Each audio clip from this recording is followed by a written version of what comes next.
PCOS রোগীর সংখ্যা আগের তুলনায় আমরা অনেক বেশি দেখছি, কেন হচ্ছে এমন? পিসিওএস কথা মানে পলিসিস্টিক ওভারিয়ান সিনড্রোম, কিন্তু খুব রিসেন্টলি আমরা এর নামটা বদল করছি।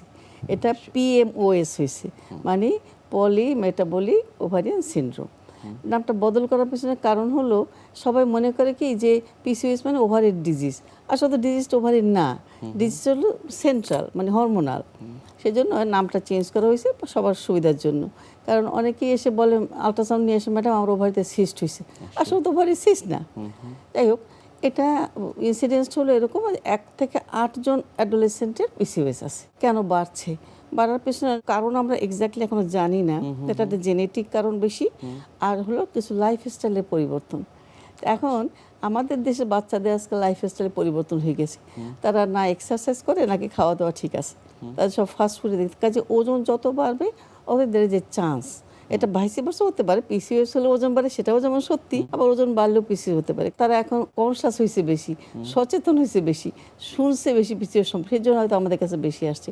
কাজে ইনসিডেন্স একটু আগের তুলনায় অনেক বাড়ছে এবং এটা অ্যালার্মিং। সাধারণত কোন বয়সীদের মধ্যে এটি আমরা বেশি দেখতে পাই? ইউজুয়ালি মেনার্কির পরে, মেনার্কি মানে যখন মাসিকটা শুরু হয় তখন আমরা পিউবার্টি বলি বা মেনার্কি বলি। মেনার্কির পরে 2-3 বছরের মধ্যে ধরা পড়ে, কিন্তু এর আগেও শুরু হতে পারে। ইভেন তোমার 8, 9, 10 বছর পিসি হতে পারে। তো সেই সময় তো ডায়াগনোস করা কঠিন। সেসব কঠিন হলো যখন খুবই ওবেসিটির দিকে যাচ্ছে, তখন সন্দেহ করতে হবে যে ডেভেলপ করতে পারে পিসিও। কাজে অ্যাভারেজ এইজ হলো অ্যাডোলেসেন্ট, এবং সেটা পিউবার্টি 2-3 বছরের মধ্যেই শুরু হয়ে যায়।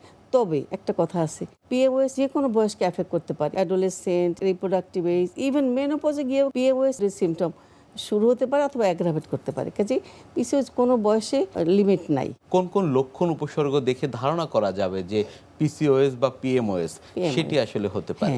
ইন্টারন্যাশনাল যে পিসিওএস সোসাইটি, তারাই কিছু ক্রাইটেরিয়া ঠিক করে দিচ্ছে। সেটার মধ্যে আমি অ্যাডোলেসেন্টের কথা যদি বলি, অ্যাডোলেসেন্ট তো রিপ্রোডাকশনের কথা আসতেছে না, কেমন তার প্রেগনেন্সির কথা না। সেক্ষেত্রে হলো 2টা জিনিস। একটা হলো তার অ্যানোভুলেশন, মানে ওভুলেশন হয় না। কেন ওভুলেশন হয় না? বিকজ তাদের শরীরে অ্যান্ড্রোজেনের মাত্রা বেশি থাকে। আর একটা হরমোন যেটা বেশি থাকে সেটা হলো ইনসুলিন। এই 2টাই হরমোনের জন্য পিসিওডির মেইন কারণ হতে পারে। তো সিমটমগুলি কী কী? সিমটম হয় অ্যাডোলেসেন্টের বেলায় মাসিক ঠিক মতো হয় না, সাধারণত দেরি করে হয়। যেমন মাসে মাসে হওয়ার কথা পিরিয়ডটা, সেখানে পিরিয়ডটা দেরি করে হয়, 1.5 মাস হয়ে গেছে, 2 মাস হয়ে গেছে, হয় না। তাহলে একটা সেট করা ক্রাইটেরিয়া হলো যদি কোনো বাচ্চার বা পেশেন্টের 3 মাসের উপরে পিরিয়ড বন্ধ হয়ে যায়, তাহলে আমার সন্দেহ করতে হবে সে মাইট হ্যাভ পিসিওএস। এগুলো একটা মেনস্ট্রুয়েশনের ব্যাপার। ধরুন হলো weight gain, rapid weight gain. আর কিছু কিছু সিমটম আছে যেগুলি রিলেটেড টু পিসিওএস, যেমন হার্সুটিজম। হার্সুটিজম মানে কি? ফিমেলের তো মেল টাইপের হেয়ার থাকার কথা না, কিন্তু মেল ডিস্ট্রিবিউশনে কোনো হেয়ার যদি শরীরে থাকে, যেমন ফেসে বেশি, আপার অ্যাবডোমেন, থাই, এই জায়গায় যদি খুব মেল টাইপের হেয়ার থাকে, সেটা একটা ইম্পর্টেন্ট। একনি, খুবই একনি হয়, এবং সেটা আবার রেজিস্ট্যান্ট টু ট্রিটমেন্ট, সাধারণত ট্রিটমেন্টে রেসপন্স করতে চায় না। এইগুলি। আর যদি একটু অ্যাডাল্টের দিকে যায়, অ্যাডাল্ট পিসিওডিস, তাহলে তাদের ইনফার্টিলিটি হয়, প্রেগনেন্সি হতে কষ্ট হয়, এবং প্রেগনেন্সি হলে কিছু কমপ্লিকেশন বেশি হয়। আর একটু যদি এজ বাড়ায়, তাহলে তাদের হয় মেটাবলিক সিনড্রোম। মেটাবলিক সিনড্রোম মানে তার ব্লাড প্রেশার বেশি হতে পারে, তার ডায়াবেটিস হতে পারে, তার হাইপারলিপিডিমিয়া হতে পারে, এইগুলির জন্য তার কমপ্লিকেশন হতে পারে। সো এইভাবে সিমটম যদি ধরি এইটা, আর ডায়াগনোসিস করতে গেলে আমাদের কিছু পরীক্ষার দিকেও যেতে হবে।